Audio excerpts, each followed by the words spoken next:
really pleased to welcome and thank for joining us the Deputy Minister for Telecommunications and Postal Services, Mayor Stella Ndabeni-Abrahams. Everybody has been talking about the NDP 2030, but reality, Peter, is that most people think we'll only begin to act in 2030. As much as we say this is a widely approved and accepted plan, people have not started to integrate it in their day-to-day activities to say, how do we, as individuals, play our part in ensuring that we realize the goals of the NDP. One of the shortcomings is the fact that probably it's because we didn't come up with sector plans to say, yes, 2030 we have and we all agree. And therefore, as different sectors, how do we craft our way forward to say, this is going to be my contribution per 5 years, so that we all arrive in 2030 and we have something that we have all worked for, and therefore those that come after us get to benefit, of course, from the work that we have done. We have a responsibility as enshrined in the Constitution first, that South Africans have a right to communication. But most importantly, as we integrate internet in our day-to-day activities, we've got to make sure that we build the future, and this future that we're talking about has to take into consideration the challenges and the innovations that are going throughout the world. We do not want South Africans, of course, to just be consumers of the internet. We want South Africans to participate effectively in the internet space, and thereby we have a responsibility of making sure that as we say that there's about 22 million South Africans who are not on the internet space currently as I'm talking to you. Now, as the department that has been given this mandate of ensuring that we roll out ICTs to all in South Africa, it becomes our baby to say, how do we then join platforms like these in ensuring that we enhance collaboration, we bring together stakeholders, not just government alone, but how do we make sure that together we reach the goals that we want to achieve. We have then launched what we call the Internet for All. It's an initiative that came out of the World Economic Forum. And therefore, during the WEF in Durban, my minister, and on behalf of the South African government, launched a program for South Africa. This is the program that seeks to make sure that the infrastructure challenges that we are facing are addressed through collaboration with different stakeholders, I've said, but most importantly, to say, how do we begin to share the little that we have in the different corners? Secondly, how do we make sure that everybody, irrespective of the geographical area that you are in, you have access to internet? Thirdly, I spoke of an inclusive economic growth. How do we make sure that we enhance the capacity of the small business that is out there that must come and play a meaningful role in this space? As we do those, definitely there is one thing that you should be asking yourselves. Well, you will roll Wi-Fi, free Wi-Fi, and then what? You'll roll out broadband, and then what? If people do not know what to do with the internet that they have at their disposal, they think it's just for them to post nice pictures on Facebook, Twitter, Instagram, and other platforms. If they only think internet exists for that.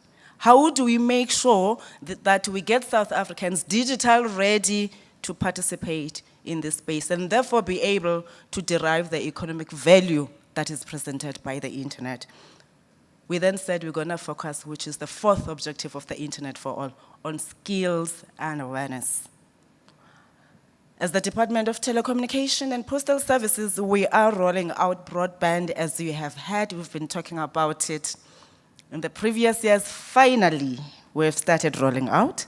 As a result, we are proud to announce that on the 27th of June, we will be launching the first phase of our pilot in OR Tambo, where we have connected about 687 sites.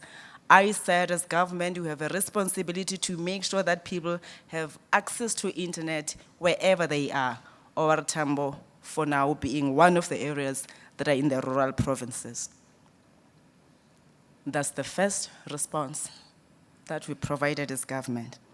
But secondly, ours is to say, yes, roll out broadband, and then what? We said, let's make sure that now we go to the last objective I spoke about of skilling and awareness. We had lots of partners, surprisingly South Africans, internationally and otherwise, who said, we are happy that the South African government has taken the initiative. We are here to walk the path with you. We are here to make sure that we will do whatever part that we can to make sure that your dream becomes a reality. We had partners like Google who committed to train about 5 million people over the period of 5 years, starting with Gauteng people that will be trained 1 million for this year. That is a contribution towards building a digital society that then can say, well, there is this Wi-Fi, what else must I do with it? This broadband that is being rolled out. We said we're not going to sit and fold arms, because for as long as we say, well, we're just skilling them on how to participate in the digital space, but we said we needed South Africans not to be consumers, but them to be innovative.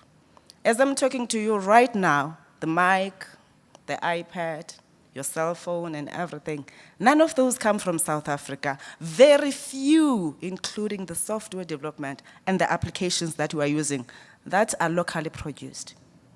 We said it is high time that we focus on local content development initiatives, that we encourage South Africans to make sure that they come and identify their own niche in this value chain, because now we're going for an internet economy. That's the reality.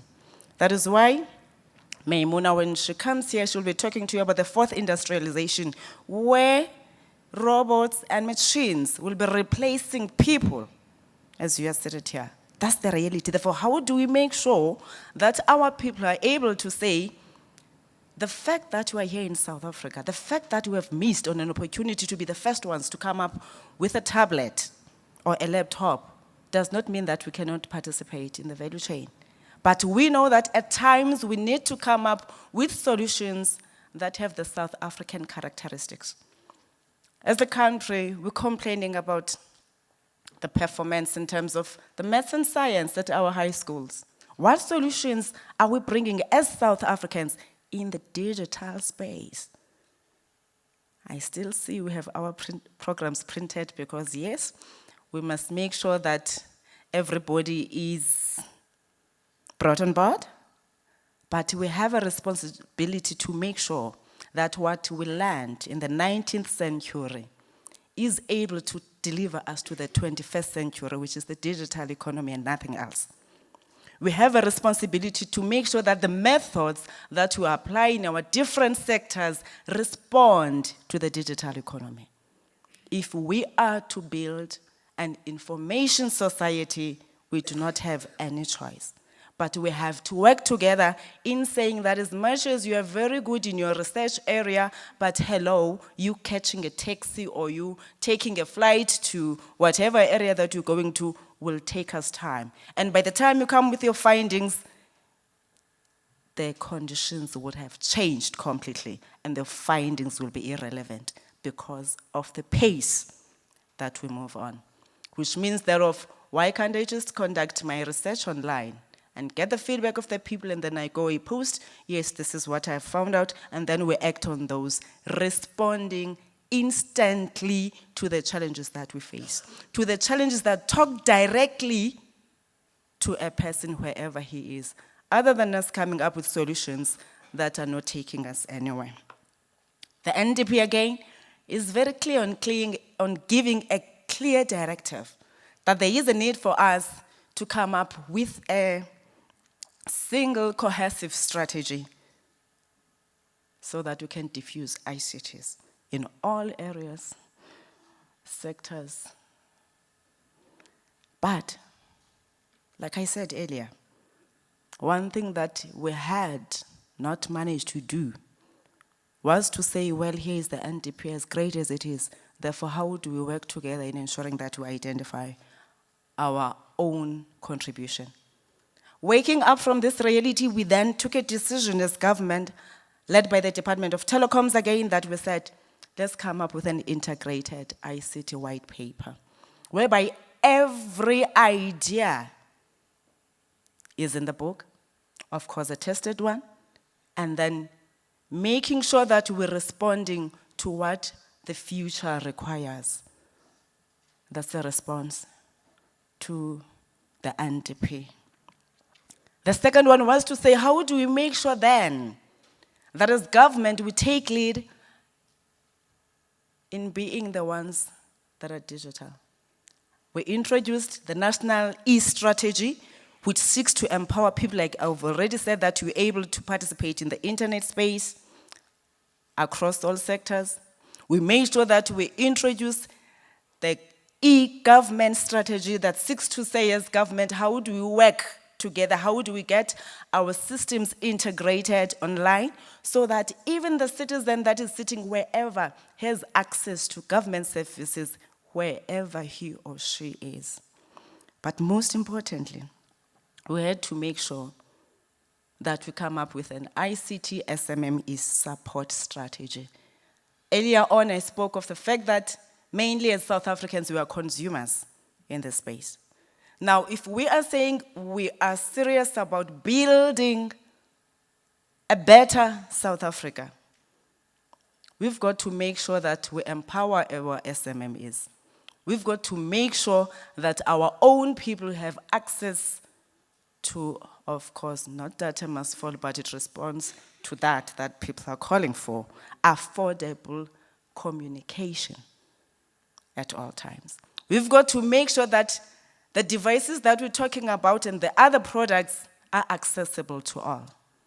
But most importantly, like I said earlier, they have to be responding, or they have to have the South African characteristics. The fact that I've already bought the MacBook and the software that is there is not mine. Let me come up with something that I can put in the same MacBook or in the same Dell and Toshiba that you are using to say at least South Africa has a component. Ekurhuleni, I think they also have the automotive industry, like the Eastern Cape, where they have Mercedes-Benz in East London, VW in Port Elizabeth. We assemble the cars and we let them go. What contribution are we making? If you get into your Audi, I'll speak about Audi, that's the car that I know. If you get into your Audi, you realize that you can connect on your Wi-Fi. There are other applications that are there that enable you to be able to communicate with another person outside. That's software development. At what point or stage do we say, even if we don't own, even if a car is German-owned, but it's going to have that South African flavor? Tapping into the digital economy. As we talk about the radical economic transformation, I always tell my people that it will never be realized if we think that it's going to be done through tenders. It will never be realized if our people do not know where the world is moving to, and therefore what is it that they must do to make sure that radical economic freedom is achieved. It is only when we identify our own niche in the entire value chain to say this is the part we're going to play, and therefore it means we require the relevant skills that must respond to that. In most cases, Premier, we give out bursaries. Your office in Limpopo, our offices here, including the mayor of the session, seated there. But we do not look into the skills gap that you have in the organization. At all times, we sit down and we say, okay, let's do a skills analysis or whatever you call it.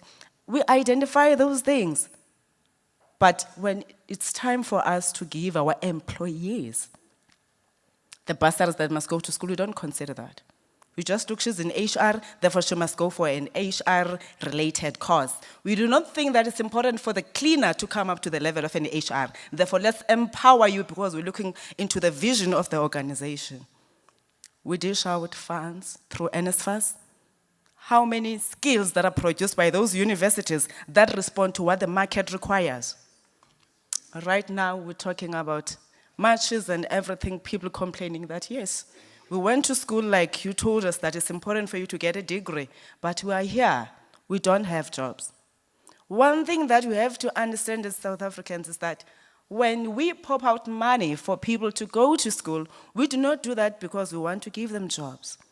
We do that because we want people to be informed and get education so that they can come and help us to develop informed policies that will benefit them, to create an enabling environment for business, for citizens, and government to make sure that our people prosper. That's the main reason why we give out money for people to go to school. But if we continue to produce the skills that we produce that do not respond to what the market requires, we're gonna still be complaining of a low rate of economic growth, of high unemployment rate, poverty, and everything else that we complain about. And yet, we still have to outsource the crucial skills. Those that come from the ICT sector here, if they are here, the last time I checked, South Africa didn't even have a spectrum engineer. We had to go to India, and I was like, really? In this time and era, is it really possible that everybody appreciates the value of the spectrum, but nobody sees that? Let's make sure thereof that we don't get other people externally to come and do the audits and everything of our spectrum, because there's no free lunch at all times. When a researcher flies all the way from wherever he or she comes from to do research here in South Africa, it's because they've identified a business potential. The minute they come up with findings, ourselves as government at times, we are forced to respond to those findings. And who are the people that must implement that? At times, we do not have those skills that must implement what has been discovered by the research. So all we are requesting from everyone, especially you participants in the Vision 2030, let's make sure that we work together to bridge the gap that we have, but most importantly, to make sure that indeed 2030 becomes a reality, not just a reality that says we would have eradicated the bucket system, whilst to replace it with something that takes money out and does not bring anything. We want the solutions that say, yes, we are spending, but we are gaining.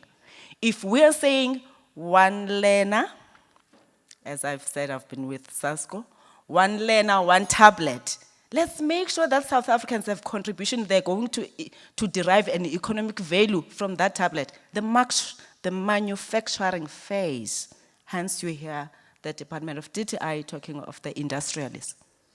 We might have the great slogans again, the plans and the programs, but if we have not readied our people on the ground to be beneficiaries of these great plans that we have as government, we would have failed the people of South Africa. Lastly, before I sit down, I know I can talk, that's one thing I can do. Lastly, before I sit down, Peter, we would be happy as the Department of Telecoms. Of course, we will not be able to be with you for the entire 2 days, but we'll be happy to get the final report of the discussions and the deliberations that you are going to have as this sector, to see how do we integrate or build on them as the department to make sure that we respond in whatever that would have been raised. Allow me to tell you that the ANC government loves you so much. And we know and are certain about one thing, that with your support, South Africa is going to go to great heights.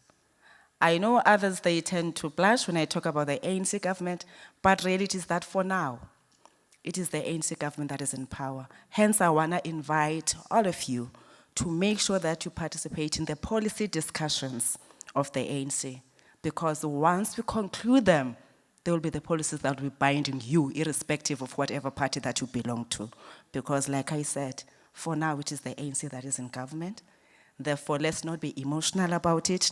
Let's think about South Africa and what we want to achieve. And for Vision 2030 to be achieved, we've got to make sure that the ANC policies respond to it. Thank you so much. Vision 2030, the National Development Plan. It's our future. Let's go for it, man.